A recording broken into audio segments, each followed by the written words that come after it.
boy band now that you're of an official team? And what did you do with the 1 million premium? Para sa akin naman po, I guess I helped out with my family financially, and I get to experience a lot of new things, especially in the Philippines.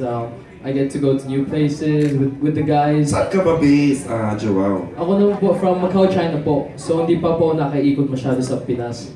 Pero since we have a lot of mall shows now and tours around, I know, so it's a great blessing to go around Philippines with these guys all together and experience new things all together.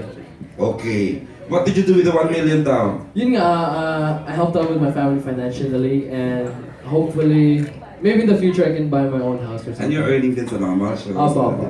Okay. Tristan? Ayun po, sobrang marami pong nabago sa buhay ko. Una po, natutulungan ko po yung family ko, lalo po yung kapatid ko na tinutulungan ko po siya mag-aral ng college. At yun po ay ang plan po namin sa napanalunan ko po. Ngayon po kasi inaantay po namin na makabili po ng lupa para po matayon po ng bahay namin. Saan? Unti-unti. Sa Rockwell ba? O saan ba Hindi naman po. Sorry lang. Sa ano po, sa Bulacan pa rin po. Sa Okay. Bulacan po. Bulacan ka. Opo. Okay. Saan yung mother mo nagtatrabaho? Sa ngayon po, nagtatrabaho po si ma'am. Parang kinakausap niyo po yung tito ko na boss niya po na kung para baka last month na lang po ng work niya, uuwi na po siya sa Bulacan. Ang Yun ganda naman ng po mga yung plano stories niya po. nila, Tita Ethel. Kaya nai-endear tayo sa kanila because of the stories. Yes, oo. Okay, Russell. Para sa akin po, marami. I think out of all the guys, I have a lot of things to work on. Kasi I'm definitely coming from the farthest place. I'm from the States, so it's a little bit different for me to come to a different country and adapt to a new language, adapt to a new culture. I also have to develop different skill sets such as dancing, things I've never quite done before, and being really efficient at learning new moves and learning new numbers as quickly as possible. So that's something that's been taking adjustment for me. You're based in California, right? Chicago. Chicago. Malala yung accent mo. Next, actually. Okay. What did you do with the 1 million?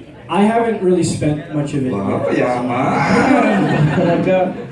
Naibigay na sa inyo, no? 1 month ago pa, di ba? Before Christmas, i-edit na. Yes, po. Okay.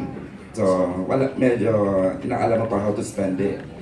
I'm just not spending it because I have a feeling the second I do, I'm gonna spend all of it. So.